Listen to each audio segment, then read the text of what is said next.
Many parents will worry if this happens to you. And if this happened to you, what would you do if you discovered that your child secretly taking money away from your family's money jar? Not once, not twice, but multiple times. Recently, I went through something like this with my son. He took money from this money jar where our children get access to their allowance for. The first time round, my wife and I thought maybe it's a mistake. The second time round, we got a bit worried. The third time round, we reflected, and that's when we realized that it could be something deeper. As a parent who actually teaches children about money, this caused me to pause. And it's not out of guilt, it's not out of shame. I began to question, why did he take the money? I genuinely wanted to understand why. The question became this: what was actually going on behind his mind, behind his brain, that caused him to commit such a behavior? And what I realized surprised me. Because the real reason was not about the money itself.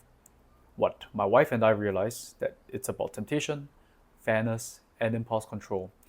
And if we happen to misunderstand this stage, we may respond in ways that could actually make things worse: caning, yowling, shouting. So today, I want to share what happened with my son. It's very raw, and what it taught me about children and money. Over the years where I've worked with parents, with children, and in my teaching of financial literacy, one pattern constantly reappears over and over again.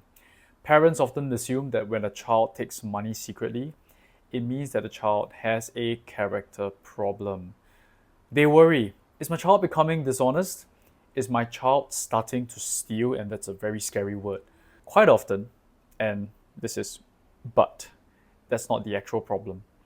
What we could be seeing is something a little more basic and a little more human, especially for that young child. And mind you, I'm referring to my own son who is 6 years old this year. Let me tell you what happened in our home. So, in my family, we have a very simple allowance system. There is a money jar that is placed on top of a shoe cabinet, and my children every single day will head over there to collect the allowance that they need for their own school allowance. This system works on trust. The children take the money allowance themselves, and to be honest, it has worked very well and has reduced the headache that my wife and I go through. But something happened with my younger son. It happened towards the end of February, and this was the first incident. He had some money that was supposed to be returned to the money jar because what his savings had would be digitally transferred to his own bank account. But he sneakily chose to not put it in the family jar. That was the first signal. Then in early March, we discovered that he had taken some money to purchase snacks. And this time round, he wasn't actually supposed to have money because we had given him a consequence about that. Then, just recently, the third time, he actually took money without being given the permission to do so to purchase Milo. And we only discovered it because when he had lunch at home, he vomited out a color that was very different from the food that we ate. He was taking money from this money jar without permission. We began to realize that there was a pattern. As parents, that moment itself was really unsettling because that very first moment, that very first thought that came to my mind was, why would my child do this? The other two were fine. Have I, as a parent, failed to actually do something proper with him? Was he dishonest? These are very, very, very real fears for parents. And yes, we did respond with consequence. We spoke to him. We expressed our disappointment. There were disciplinary actions, and Asian parents where this could lead to. But after that, my wife and I started to think a little bit more deeply about the situation because something about the pattern didn't quite fit the idea of dishonesty. It appears to be something else. After a bit of reflection, and we did use artificial intelligence to just find out and ask and discover, we realized this: for young children, the temptation often moves a lot faster than discipline. Let me explain. At 6 years old, the child's brain is still developing to this particular ability to delay gratification. Impulse control is not fully formed just yet. So when the child sees something they want and the opportunity is right there, their brain doesn't always pause long enough to think through the consequences. It then becomes this: there is a desire, there is an opportunity, and then there is action. All of this takes place within a couple of seconds. And when those three things come together, the rules that we put in place quickly disappear. Yet at the same time, there was another factor that was in place that wasn't that obvious. My child has two older brothers, and from his perspective, their situation looks pretty different from his. They have money saved, they got access to allowance, they can take the allowance very normally. They appear to have this freedom that he doesn't have anymore because of the consequences, because of his actions. Now, logically, adults, we know why this is the case. They are older, they do need to spend a bit more time in school, they get to take more money, they've also done the necessary things. But yet, to a 6-year-old child, this logic is pretty unfair. And what determines whether it's fair or not is based on what he sees. What he sees is, my brothers can, I can't. And that feeling can be a real powerful driver for him to fulfill the need he wants. But the part that concerns my wife and I the most was something else. It was the hiding. When a child starts behaving in a way that hides the negative action that they've taken, it tells us that they already know that something is wrong. They feel the tension, they feel the conflict, they feel the consequence.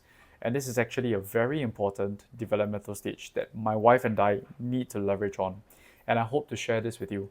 Because this is where a child begins to understand the difference between desire and responsibility. And this is the key. So the big insight for me was this. The real issue was not that he just took the money. The real issue was that he was facing temptation.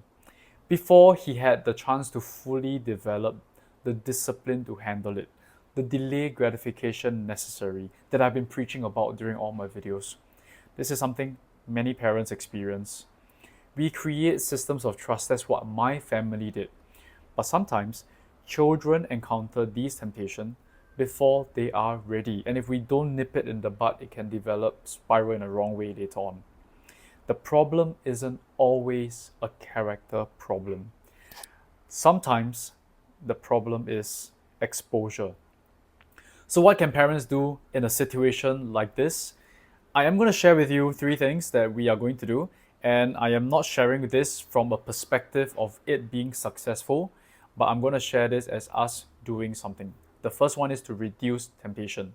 If the access for money to a child is open and easy, it might cause the child to take it too easily. Therefore, we are going to reduce that access by altering the environment, not allowing my child to find that too tempting. The second one is to separate fairness from discipline. A child who feels that something is unfair may act out of emotion.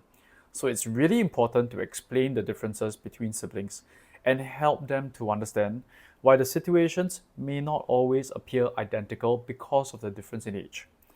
Third, we're going to teach them the skill of waiting. Impulse control is a skill, and just like any skill, it needs practice.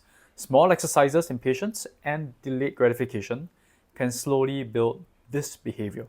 So when a child takes money without asking, it may not be a story about dishonesty. Oftentimes, it is a story about temptation, comparison, and developing self-control. So here is a question I would like to encourage all parents to think about. If a child suddenly had access to money without supervision, what would they do? Will they pause? Or will they act immediately doing something that causes them to feel guilty after that? Because in that moment, it reveals something pretty important. It is not about the character, it is about their money maturity. If you are interested in helping children develop stronger maturity, then you might want to watch this next video. Because in this next video, I will explain the clear difference between children who are financially supervised and children who are financially mature. And that difference can completely change the way we teach money. And if all that I've shared with you so far you find helpful, and I'm going to ask this at the very end, if you find it really, really helpful so far, I would appreciate it if you click the subscribe button. You help us grow to our first milestone of this channel, which is going to be 100 subscribers at this point in time. I'd be really, really grateful to you if you could do so. And at the same time, if you feel that there are things that you would like to share about the struggles that you have, I may be able to help you based on my own experiences, not only as a parent to 3 young boys, but also as an educator who manages over 1,000 students in my lifetime. Thank you very much for your attention, for your willingness to learn, and I will see you in the next video. Take care.